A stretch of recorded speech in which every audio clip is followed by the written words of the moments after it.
Graças a Deus por nós estarmos na presença do Senhor. Vou testar esse microfone pela primeira vez aqui no culto de domingo.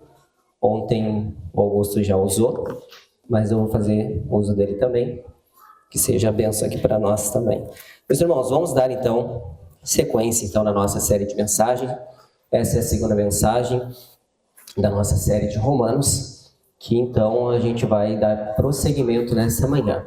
Nós estaremos lendo o livro de Romanos capítulo 1, os versos que se seguem então, verso 8 a 17, faremos a leitura neste instante. O título tem como Paulo anseia visitar a igreja em Roma. Antes de tudo, sou grato a Deus, mediante Jesus Cristo, por todos vós, porque em todo o mundo está sendo anunciado a fé que vocês têm. Deus, a quem sirvo de todo o coração, pregando o evangelho do seu Filho, é minha testemunha de como sempre me lembro de vocês em minhas orações, e peço agora, finalmente, pela vontade de Deus, seja-me aberto o caminho para que eu possa visitá-los. Anseio vê-los a fim de compartilhar com vocês algum dom espiritual para fortalecê-los. Isto é, para que eu e vocês sejamos mutuamente encorajados pela fé. Quero que vocês saibam, irmãos, que muitas vezes planejei visitá-los, mas fui impedido até agora. Meu propósito é colher algum fruto entre vocês, assim como tenho colhido entre os demais gentios. Sou devedor tanto a gregos como a bárbaros, tanto a sábios como ignorantes, por isso estou disposto a pregar o evangelho também a vocês que estão em Roma. Não me envergonho do evangelho, porque é o poder de Deus para a salvação de todo aquele que crê, primeiro do judeu, depois do grego, porque no evangelho é revelado a justiça de Deus, uma justiça que do princípio ao fim é pela fé. Como está escrito, o justo viverá pela fé. Pode tomar seu assento, por gentileza. Muito bem, meus irmãos. Nós iniciaremos aqui, então, nesses primeiros versículos. Eu quero ser breve, que me deterei mais nos versículos 16 e 17, que contém aqui uma profunda palavra de Deus acerca do que é o Evangelho. Muito bem, meus irmãos, aqui no início, então, Paulo ele declara aqui, como tem no título, Paulo anseia visitar a igreja em Roma. E Paulo aqui traz essa saudação, a continuação da saudação. O mesmo Paulo ele começa a carta falando sobre quem ele é, seu ministério, afirmando o seu apostolado, e também ensina sobre o evangelho, foi o que nós vimos até agora. Ele deixa claro que ele não inventou essa mensagem, não foi ele quem em si está transmitindo algo de si próprio, ele deixa isso claro, mas que é uma mensagem que vem de Deus. Essa mensagem é uma mensagem nova, uma mensagem antiga, anunciada pelos profetas em Israel, e agora só que ela é cumprida na pessoa de Jesus de Nazaré. Ele fala que o coração deste evangelho, o cumprimento desse evangelho está na pessoa de Jesus. O coração é Jesus Cristo, o Filho de Deus, que veio e habitou entre nós em carne. Este é o Messias. O evangelho é ele, o próprio Jesus. Paulo, então, quer espalhar essa mensagem por todo mundo. Ele quer espalhar essa boa notícia, começando em Roma, né? E o desejo dele é que de Roma ele possa, então, ir para a Espanha, onde o evangelho ainda não estava sendo anunciado. Este era o propósito de Paulo. Isso nós vimos ali do versículo 1 até o verso 7, e agora no verso 8 até o 15, nós vimos então Paulo sendo grato pela igreja e demonstrando o desejo dele de ir até a igreja de Roma e poder compartilhar com eles então os seus dons e também receber da parte da igreja aquilo que a igreja tem para oferecer a ele por meio dos seus dons também. Paulo, ele demonstra aqui o seu grande amor que ele sente pelos cristãos em Roma, e ele quer muito então visitá-los e compartilhar os seus planos de estar com eles. Isso mostra, meus irmãos, e aqui, tentando resumir tudo o que acontece aqui e a profundidade do desejo de Paulo, que a gente tende a compreender por meio dessa visita de Paulo. Paulo, ele é um homem, então, piedoso, servo de Deus, que deseja ter comunhão com outros irmãos. E ele demonstra isso em atitudes concretas. né? Facilmente a nossa sociedade ela consegue falar de amor de uma maneira muito utópica e muito superficial, muito pueril, acerca de amar alguém, amar alguma coisa. Mas Paulo demonstra aqui a evidência do seu amor pela igreja de Roma. Paulo ele não fundou a igreja de Roma. Paulo não era o líder principal da igreja de Roma. Mas ele demonstra aqui que ele tem desejo e amor pela igreja, em que ele fala qual é a atitude que ele tem e que demonstra esse amor. Paulo fala que ele ora constantemente pela igreja de Roma. Meus irmãos, se nós formos sinceros conosco mesmo, nós vamos muitas vezes ver que nós muitas vezes nem oramos no nosso dia a dia. Quanto mais orarmos por outras pessoas e por outras pessoas que não são da nossa igreja diretamente. Paulo demonstra a sua vida como é ser um crente de verdade, um cristão piedoso, que demonstra que a frequência de oração dele, existe frequência em orar a Deus e orar por outros irmãos.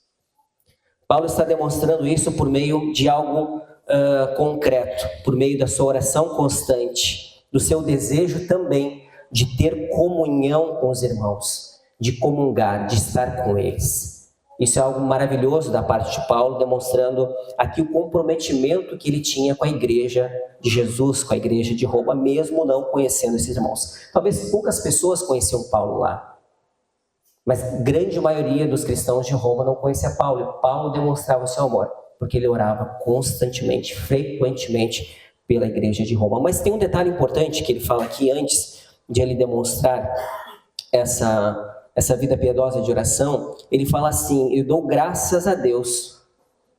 Verso 8. Antes de tudo, sou grato a Deus mediante Jesus Cristo por todos vocês. Essa expressão é algo muito importante nós entendemos também, porque Paulo não está comprometido somente com uma igreja local, somente com algumas pessoas que ele tem afinidade. Ele está comprometido com o reino de Deus. O fato dele dar graças a Deus pelos irmãos de Roma, porque o evangelho estava sendo expandido por meio da igreja de Roma. Aquele ditado que diz, né, que todos os caminhos levavam a Roma, de fato, ele era uma cidade muito importante, era um local muito importante, onde de fato todas as pessoas iam para lá.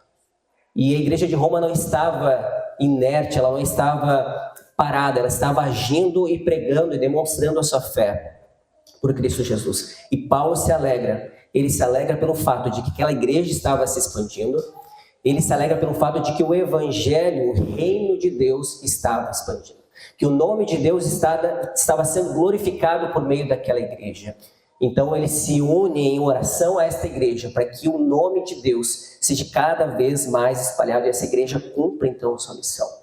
Mas não só isso, como eu falei, ele tem um desejo ardente por estar em comunhão, de comungar com esses irmãos. Ele tem esse desejo também, e ele não só isso, ele se sente devedor à igreja e aquelas pessoas que habitam então em Roma, para que ele possa então pregar o evangelho.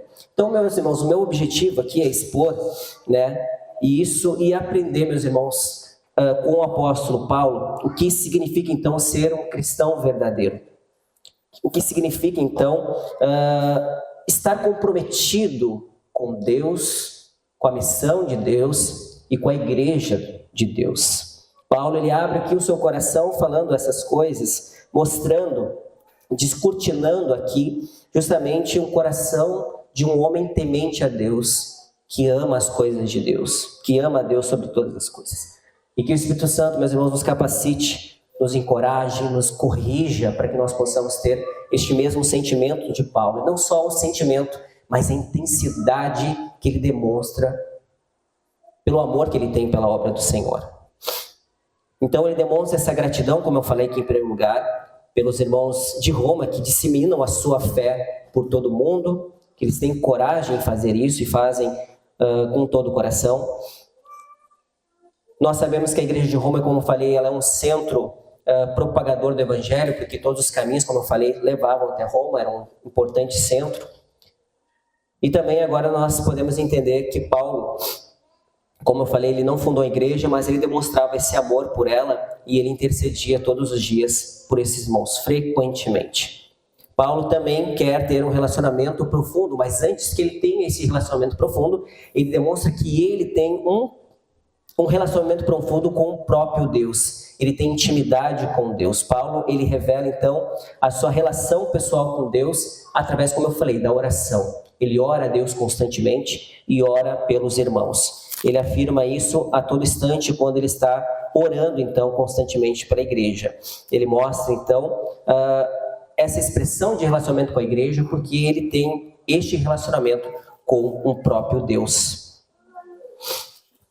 E essa afirmação que demonstra que Paulo tem uma vida de piedade e de oração, ele demonstra que tudo quanto ele faz em direção do próprio Deus. Os versos ali que se seguem, ele fala o seguinte, o verso 10, por exemplo, mostra essa ação de uma relação e de uma intimidade com Deus. Ele fala, em minhas orações, peço que agora, finalmente, pela vontade de Deus, seja-me aberto o caminho para que eu possa visitá-los.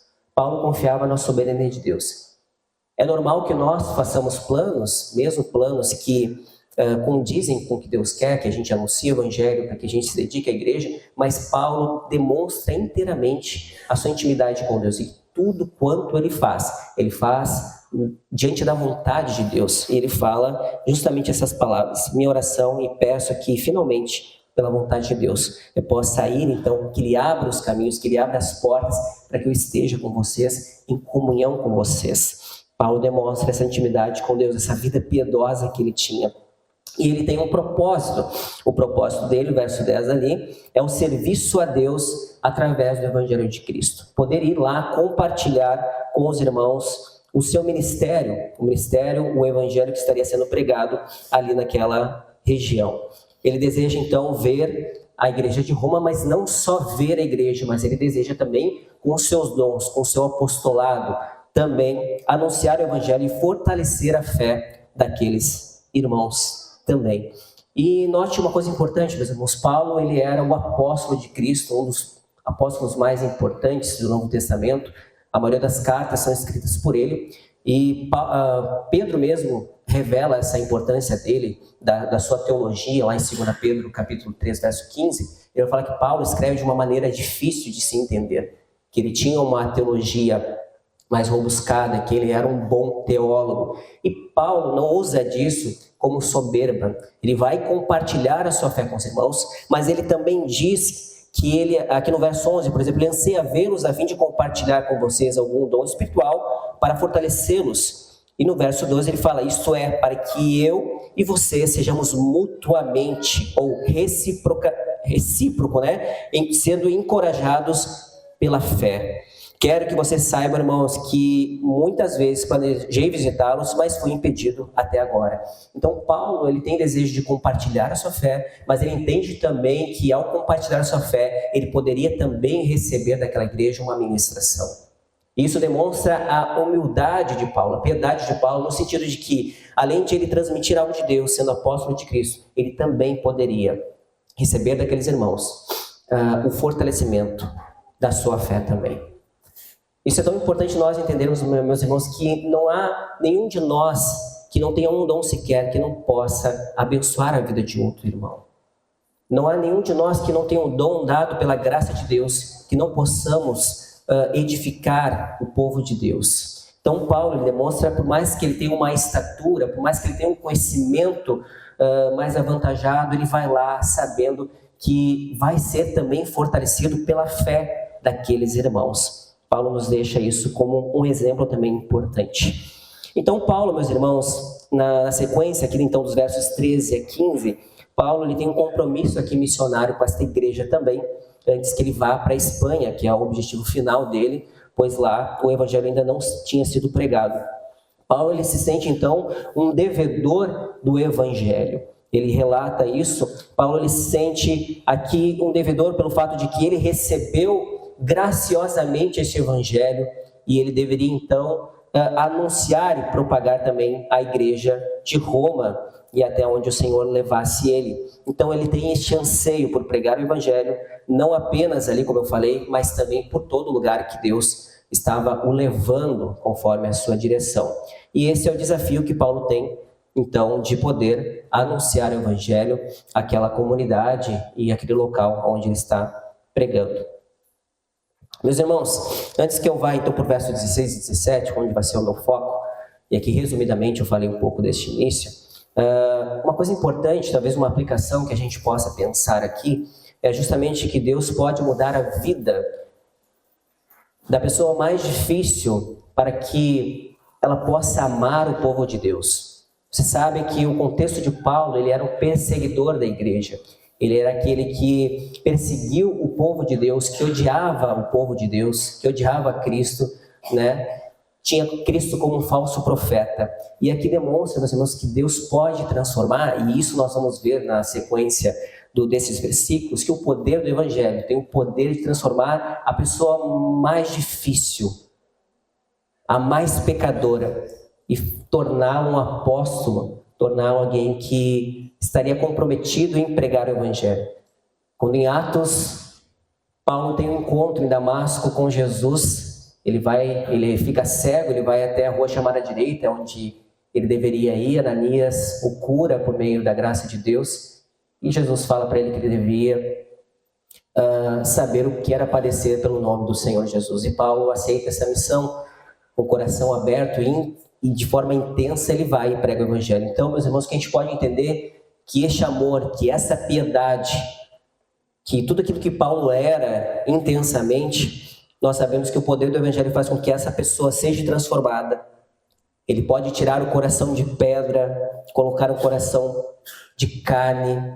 A mágoa que Paulo tinha, o ressentimento, a raiva que ele tinha, foi transformado e tornou ele uma pessoa feliz, cheia de amor, que quer abençoar outras pessoas, que quer comunicar e quer pregar o Evangelho e quer alcançar as pessoas a Cristo por meio do seu Evangelho.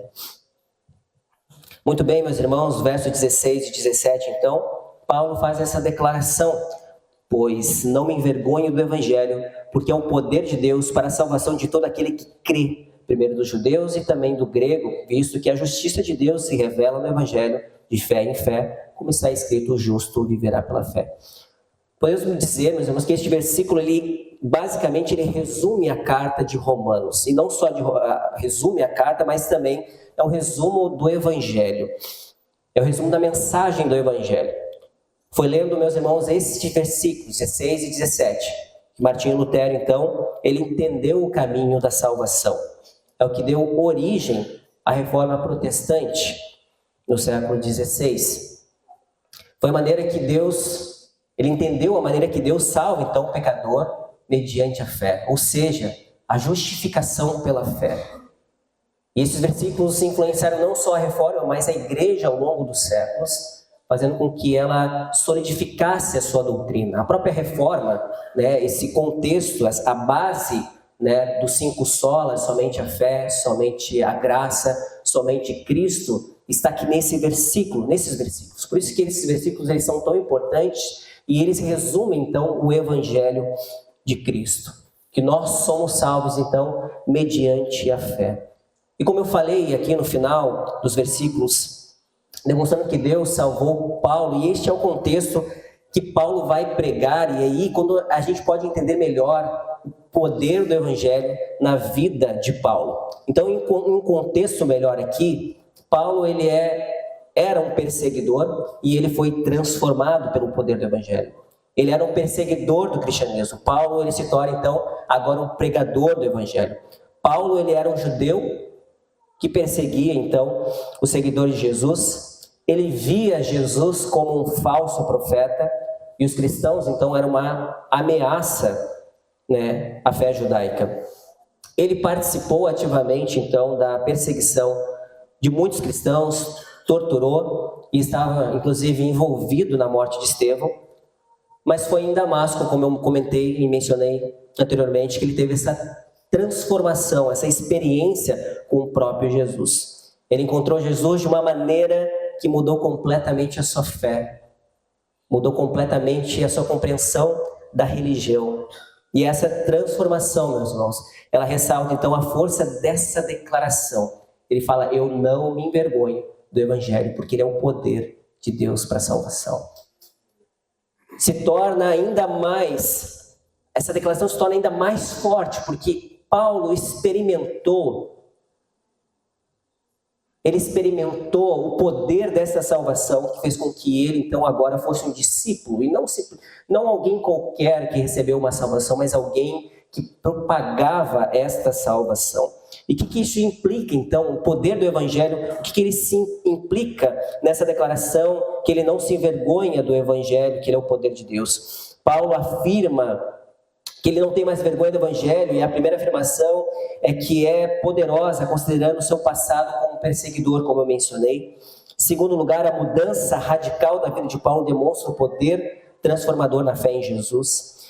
E também ele estava disposto a pregar o Evangelho a qualquer lugar, incluindo Roma, apesar de qualquer adversidade que ele poderia encontrar ali na igreja. Roma era a capital do império e símbolo de poder, e o local onde Paulo deseja pregar essa mensagem. Por que isso é importante, meus irmãos? O local onde ele estava pregando este evangelho tinha uma força militar, tinha, digamos assim, era um símbolo de poder, era o local onde ele estaria ministrando essa palavra. Agora pense comigo o contexto de que Paulo está pregando este evangelho. O evangelho, Cristo, que foi crucificado, o líder deste movimento, digamos assim, do evangelho, era aquele que morreu pendurado em uma cruz como um ladrão. E não só isso, meus irmãos, pense que ele está propagando em um lugar, como eu falei, onde é um lugar que exalta o poder, a força, e ele está falando agora de um evangelho que é onde seu líder foi pendurado na cruz, como eu mencionei. Mas não só isso, meus irmãos, esse líder teve discípulos que traíram ele, que traiu e se matou, outro discípulo que negou a ele.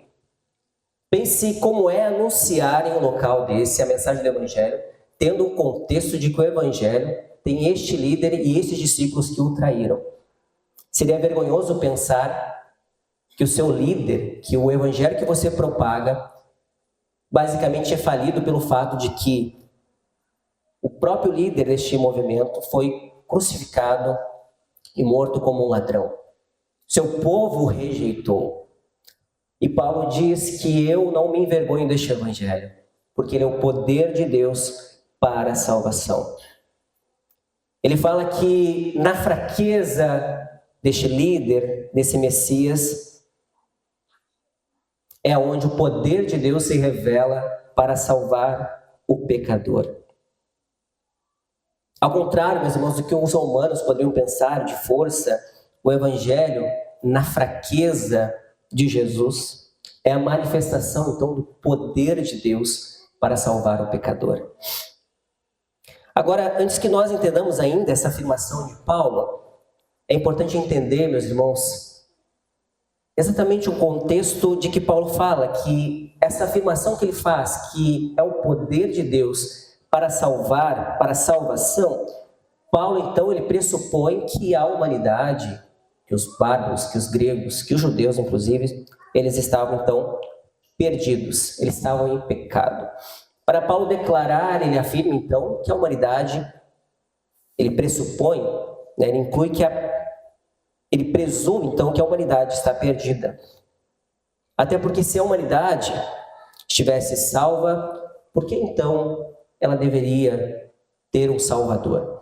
Se todos, então, de alguma forma, né, vão morrer e vão para um lugar melhor, um lugar feliz, então não precisava do Evangelho. Então, quando Paulo fala que o Evangelho é o poder para a salvação, ele está pressupondo, ele está afirmando que a humanidade está perdida. Em falar aqui a respeito que todos estão, de alguma forma, eles estão mortos nos seus pecados. Isso inclui tanto gregos quanto os bárbaros. E no resto aqui do capítulo 1, que nós vamos ver semana que vem, Paulo ele vai explicar um pouco disso, de como essa humanidade está em pecado. O capítulo 3 também vai anunciar, verso 10, que todos os pecados estão, então, destituídos da glória de Deus. Não há um justo sequer, não há quem faça o bem. E ele relata isso, e no contexto ainda do capítulo 1, nós vamos compreender que mesmo os gregos, os bárbaros, eles tinham outros deuses. E mesmo que Deus se revelasse de forma natural na natureza, eles não criam em Deus. e eles são entregues aos seus pecados. Os judeus também, meus irmãos, eles não escapam aqui. Paulo vai falar que os judeus, eles receberam a revelação de Deus por meio das Escrituras, eles tinham o Messias, eles tinham a lei, mas mesmo assim, eles não criam em Jesus para a salvação. Eles também estavam condenados no pecado.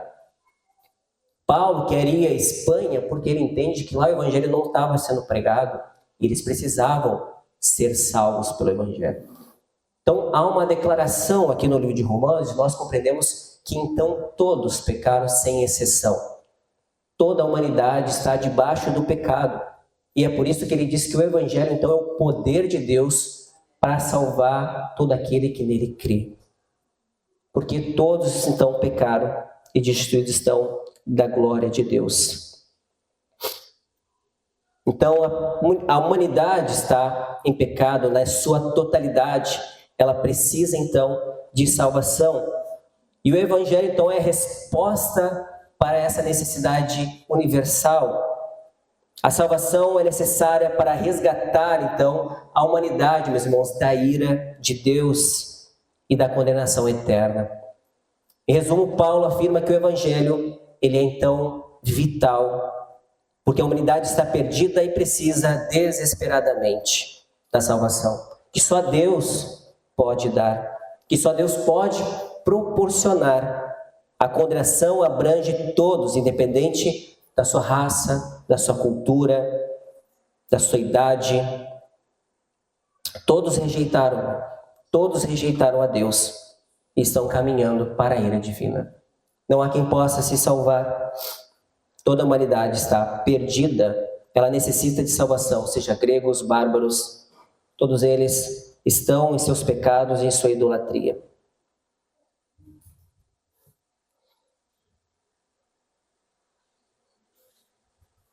Agora, a afirmação que Paulo faz aqui, mais uma vez, em segundo lugar, o poder do Evangelho. É importante nós entendermos que o Evangelho é o poder de Deus para salvar todos aqueles que creem em Jesus. Então há uma exceção, nem todos serão salvos. Somente aqueles que vão crer em Cristo é que se salvarão. Então, diante disso, meus irmãos, nós entendemos o significado e a diferença que o cristianismo faz, então, de outras religiões. O fato é que todos pecaram, todos estão nessa necessidade de salvação. E o cristianismo se diferencia de outras religiões, porque as outras religiões, ou talvez o pensamento moderno, ele traz de que o homem é intrinsecamente bom. Ele traz que o homem tem uma bondade intrínseca dentro de si. E que, na verdade, o pensamento moderno, ele ausenta o homem da responsabilidade pelos seus pecados. Por muitas vezes ele diz que é o meio no qual ele vive que faz com que ele peca. A gente vê muito isso no nosso dia a dia, que as pessoas, de alguma forma, erram, pecam porque eles moram em lugares difíceis. Ou alguém que violenta uma criança, ou um estuprador, é porque a nossa sociedade é erotizada. A gente sempre põe culpa na cultura, na sociedade, mas não quer dizer que o homem é responsável pelos seus atos. Porque, de alguma forma, tem uma bondade. Até o ditado, ouça o seu coração, né? Procure a bondade dentro de si, né? Evolua, olhe para dentro de si, né? Porque você, de alguma forma, é bom. Se você está errando, se você está, de alguma maneira, pecando, fazendo coisas erradas, na verdade, não é sua responsabilidade. Terceiriza aquilo que o homem é de fato em sua natureza, ele é pecador. E a religião moderna, de alguma forma, as religiões fazem com que nós nos isentamos da nossa responsabilidade. O fato é que nós somos pecadores. E por que o cristianismo ele se torna algo totalmente diferente de qualquer pensamento moderno, de qualquer outra religião? Porque a notícia primária do Evangelho é dizer: você é pecador. Você quebrou a lei de Deus. Você é inimigo de Deus. É isso que o Evangelho está dizendo. Ele diz a má notícia para você. Ele diz a má notícia primeiro para você, para depois dizer que somente em Cristo você obtém a salvação. Somente por meio de Cristo, pela fé em Cristo, você pode então viver uma vida de reconciliação a Deus. O Evangelho é o único que traz a realidade do nosso pecado e faz com que nós possamos compreender agora o poder de Deus e a transformação que Ele traz para as nossas vidas. Então a ideia de que o homem é bom,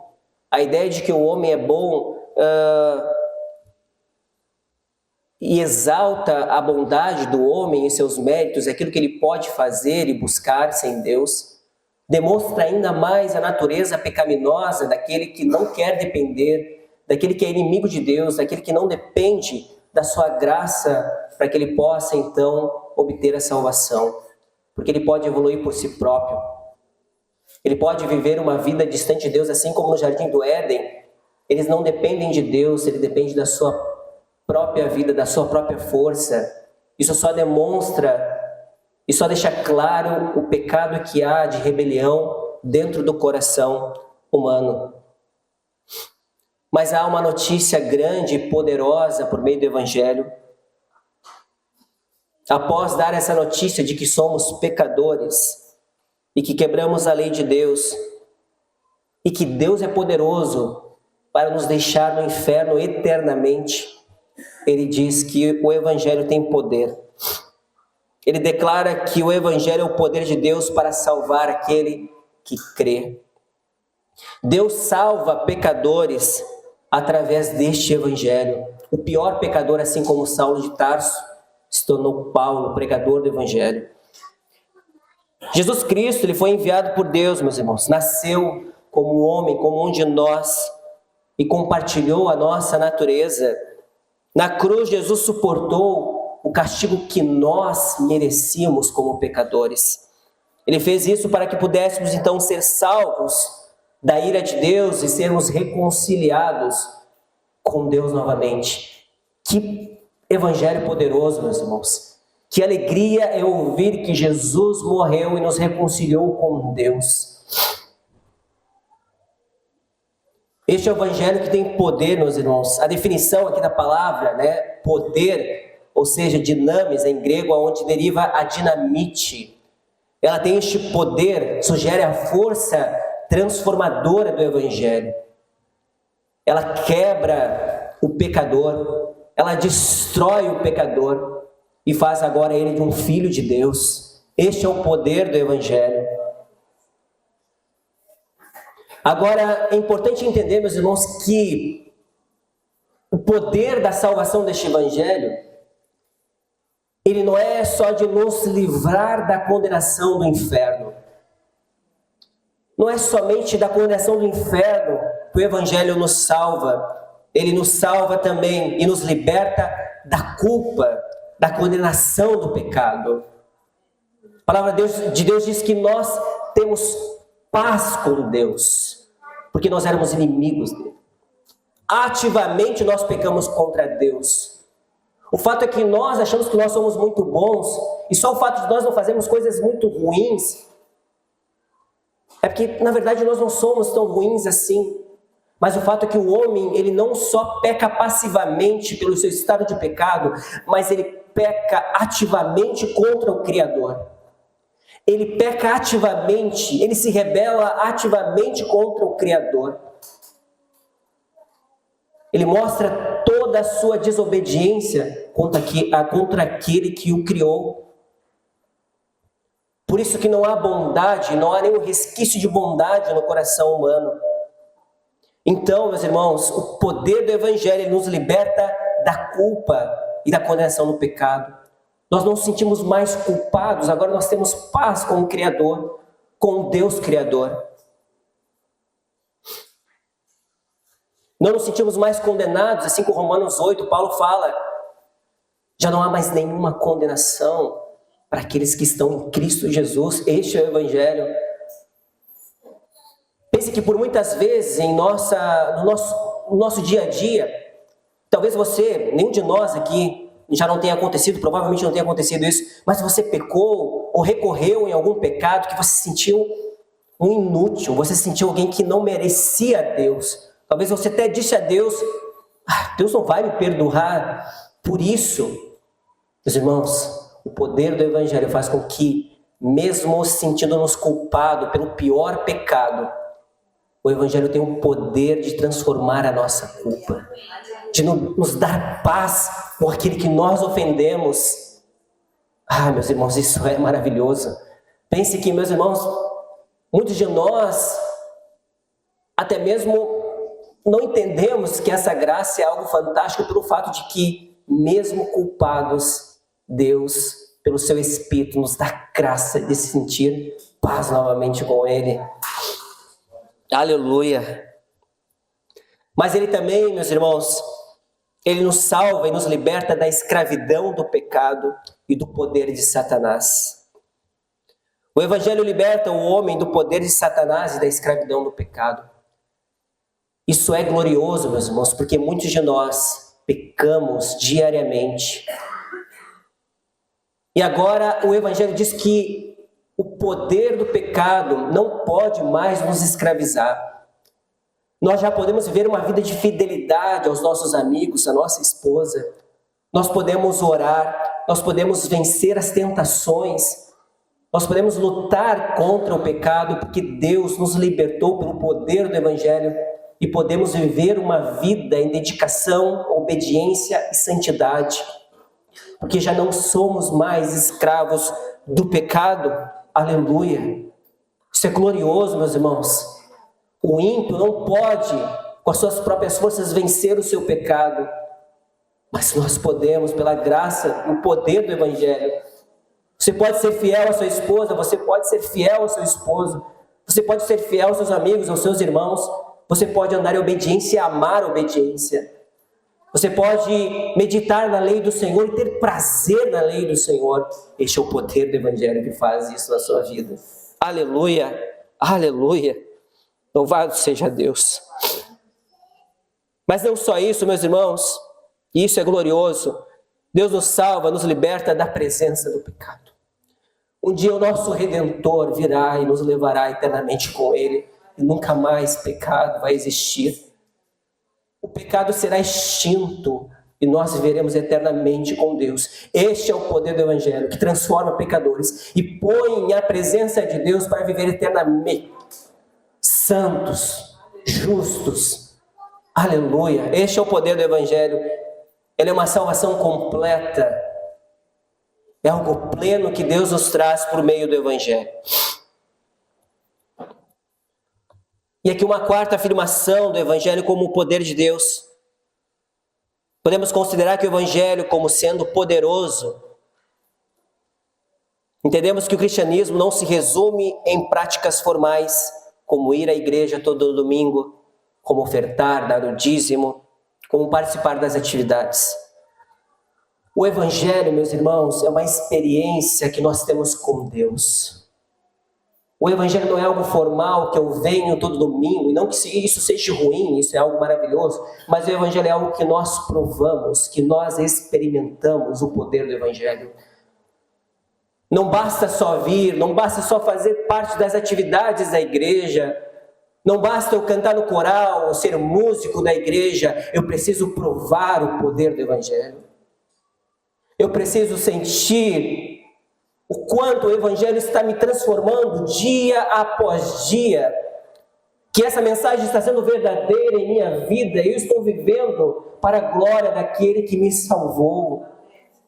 Paulo compreendia da onde Deus tinha o salvado, e agora intensamente ele prega sobre o poder daquele que o salvou e reconciliou consigo. Este é o poder do Evangelho, vai além de uma religião formal, vai além de virmos somente na igreja, mas de experimentarmos. Quando foi que você experimentou isso da última vez? E quando eu digo isso, não porque é só uma experiência pontual em nossa vida, mas é algo que todos os dias deveríamos viver no poder deste Evangelho, na confiança do que Cristo fez por nós na cruz. Ou será que ainda andamos culpados pelos nossos pecados? Ou será que andamos ainda tristes, ou preocupados com essa vida, ou preocupados com o nosso dia a dia, com o que há de acontecer amanhã? Será que o poder do Evangelho tem invadido todas as áreas da nossa vida, a ponto de nós confiarmos em Cristo não só para a salvação da nossa vida, de forma em que nós estaremos com Deus eternamente, mas todos os dias, quando Ele me faz vencer os meus pecados, quando Ele me faz ser fiel, quando Ele me faz ser obediente, nós temos confiado no poder deste Evangelho que todos os dias está nos capacitando para viver essa vida com Cristo. Experimente o Evangelho. É óbvio, meus irmãos, que em algum momento de nossa vida, talvez muitos de nós, não importa se você nasceu na igreja, se você começou mais tarde, se você começou, ou se algumas pessoas vão começar a crer no seu leito de morte, mas em algum momento Cristo nos alcançou, e Cristo nos alcançou para viver uma vida para a glória de Deus, para que venhamos propagar a experiência que nós temos com o próprio Deus. Não deve ser só uma teoria, mas sim uma prática de que Deus nos salvou. E esse Evangelho é poderoso, então, para que nós possamos anunciar intensamente e vivermos nessa intensidade que o poder do Evangelho nos traz. Experimente o poder do Evangelho todos os dias em sua vida. E a declaração de Paulo aqui, ele fala que o Evangelho é para todo aquele que crê, tanto judeu quanto grego. Ele inclui todo aquele que crê em Jesus, sem acepção de pessoas. Aquele que crê que o Evangelho é o poder de Deus, de que Cristo na cruz morreu pelos nossos pecados, nos reconciliou com Deus. Este desfrutará do poder de Deus. E o poder de Deus, meus irmãos, em uma sociedade que nós vivemos que exalta as conquistas, por muitas vezes é utilizado o Evangelho como algo para que nós venhamos conquistar aquilo que nós desejamos. Poder para conquistar, poder para ter as coisas, poder para prosperar. Não que o Evangelho não nos prospere, mas nesse sentido, o Evangelho é o poder de Deus para a salvação.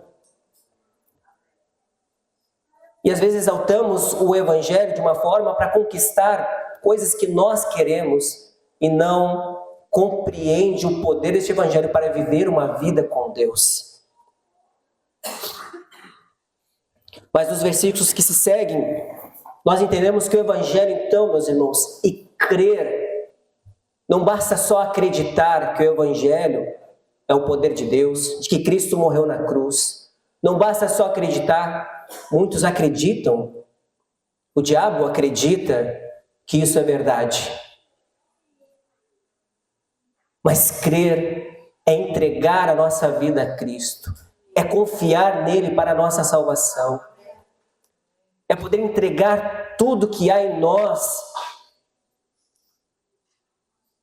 É poder, de fato, esperar nele com a esperança da sua vinda. Confiar em Jesus. E aí, meus irmãos, ainda dentro dessa declaração do verso agora 17,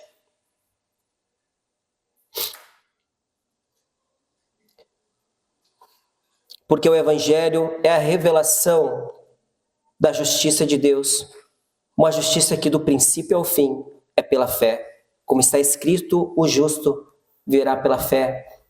A justiça de Deus, então, é revelada neste Evangelho, punindo o pecador e concedendo a justiça aos crentes. Mas devemos entender aqui, meus irmãos, uma coisa muito importante. O Evangelho, a justiça de Deus, ela não é só o fato de que Deus é justo em sua qualidade, que Deus não tem pecado, que Deus é um justo juiz que vai, então, condenar os pecadores. E aí nos fazemos a pergunta sobre a justiça de Deus: como Deus pode perdoar pecadores se Ele é justo? Como que Deus pode perdoar a iniquidade se Ele é um Deus justo? Pense você em um júri onde a gente tem uma pessoa condenada, réu, que confessou o seu erro, seu pior pecado, e o juiz, para que ele possa ser justo, ele deve condenar a pessoa que está em pecado, que está errada, que cometeu um delito. E a gente vai dizer, esse juiz ele é justo, porque ele condenou a pessoa que confessou o seu erro. Justo é aquele juiz que condena o culpado e absolve o inocente. Mas Deus faz ao contrário. Ele absolve aquele que o ofendeu. E como Deus pode então continuar justo se ele está absolvendo o culpado? Como ele pode continuar justo e santo se ele está absolvendo o ofensor? Essa é a grandiosidade do Evangelho, meus irmãos. Para que isso aconteça, então, Deus tem que punir alguém inocente, para que este pecador, para que este ofensor, então, seja livre do seu pecado. E é isso que acontece na cruz. Deus, ele imputa o pecado da humanidade, de todos nós, na pessoa de Jesus. Deus, ele imputa a Jesus toda a sua ira santa. Ele põe os nossos pecados, ele substitui agora, de forma vicária, o nosso pecado pela justiça de Cristo.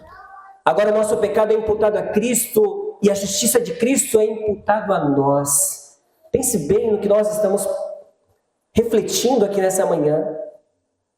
Um justo, sem pecado, sofre a ira daqueles que o ofenderam.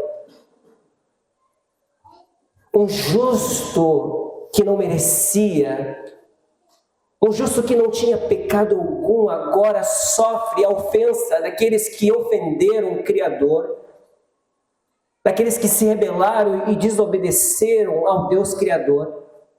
Agora Deus providencia a nós, por meio do seu Filho Jesus, que está na cruz, inocente.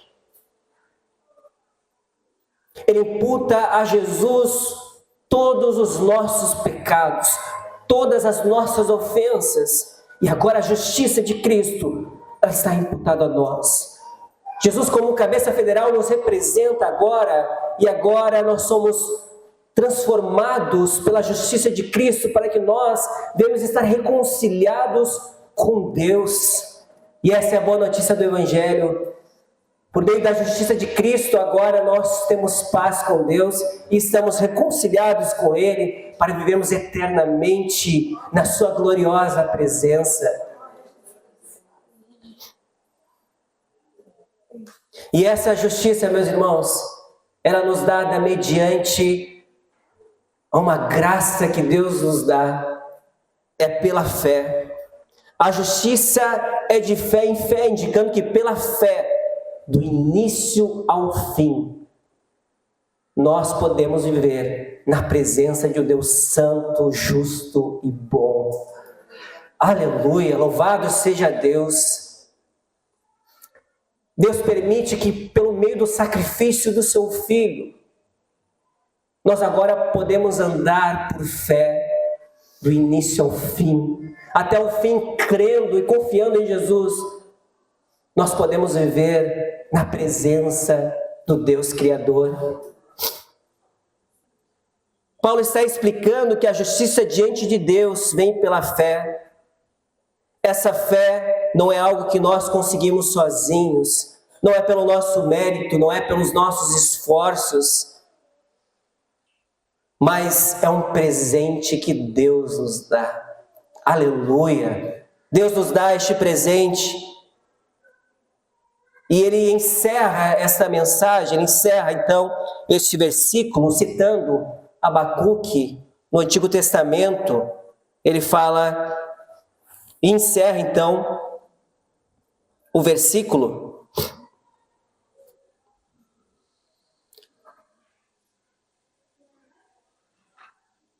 como está escrito: o justo então viverá pela fé. Isso então significa, meus irmãos, que quem é considerado agora justo aos olhos de Deus, esse vive pela fé. Assim terá vida eterna, sendo salvo da morte e da condenação do inferno, sendo salvo da culpa e da condenação do pecado, sendo salvo e liberto da escravidão e do poder do pecado, sendo salvo e liberto da presença do pecado.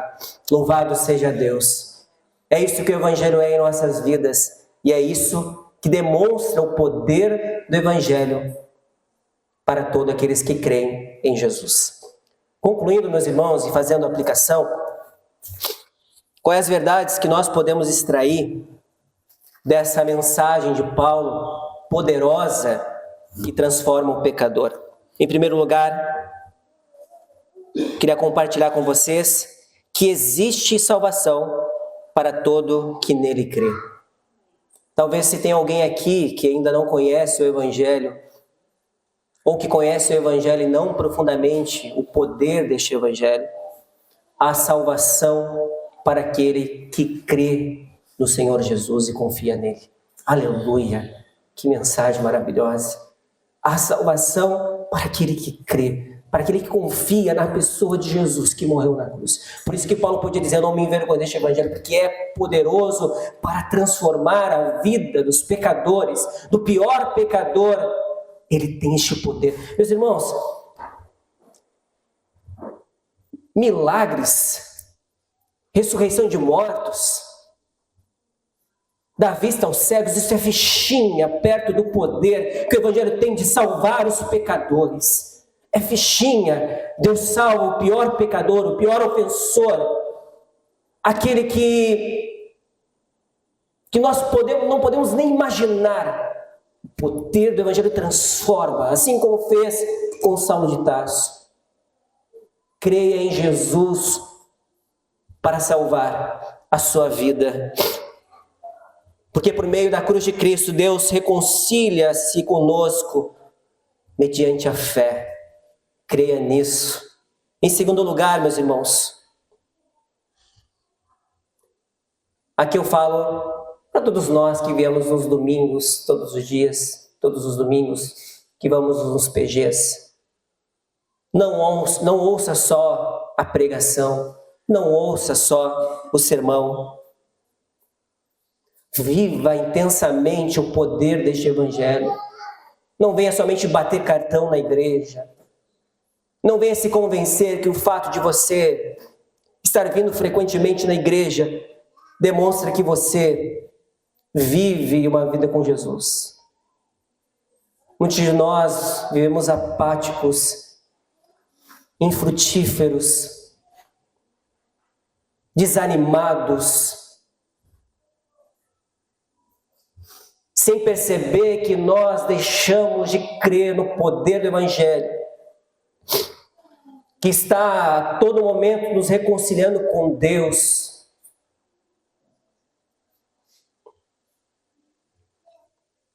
O poder do Evangelho, meus irmãos, nos demonstra em nossa vida, quando Ele está nos libertando dos nossos hábitos pecaminosos.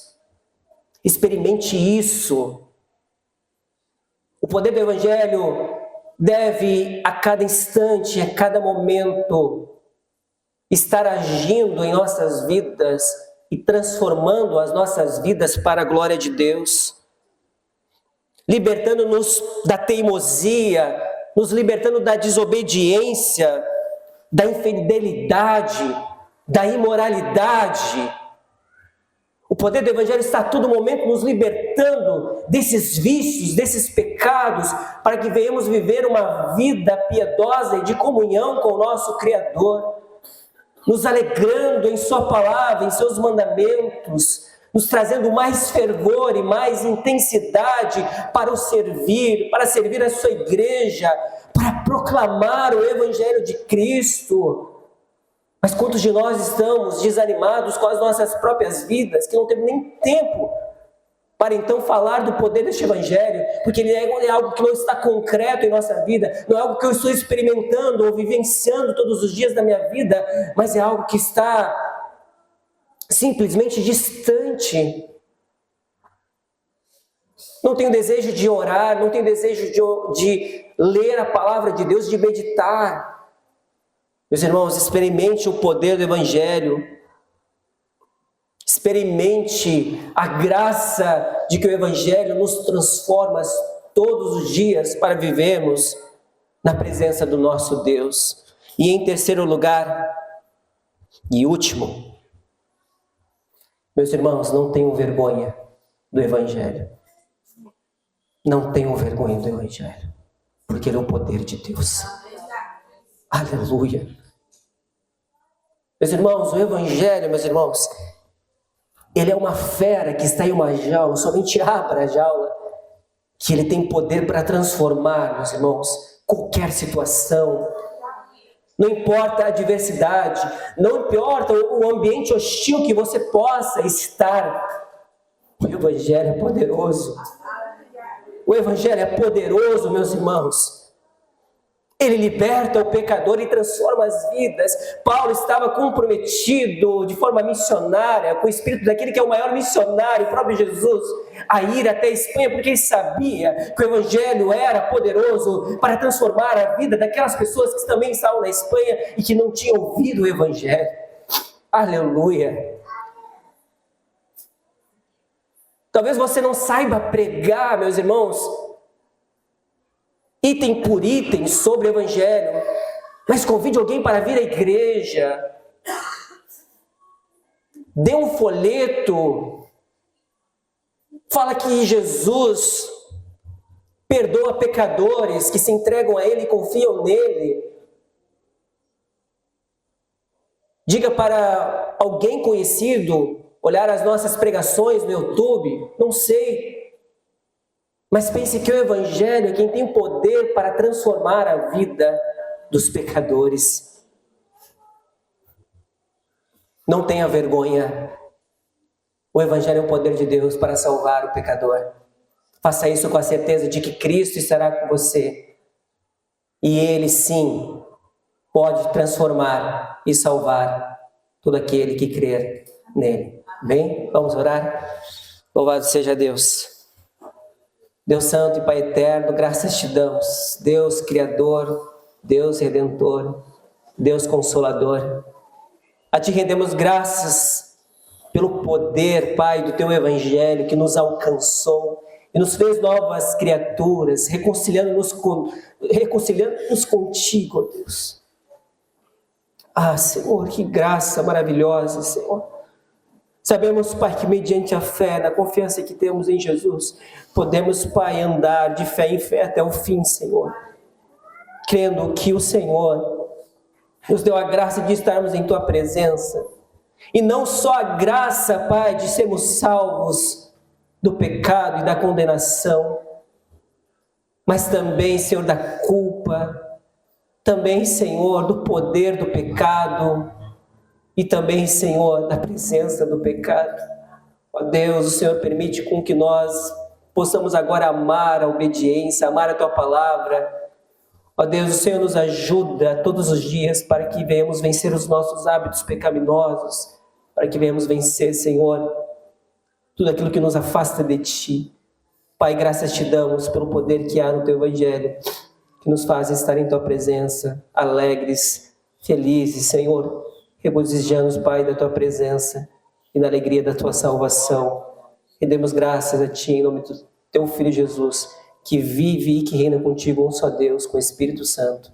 Amém e amém.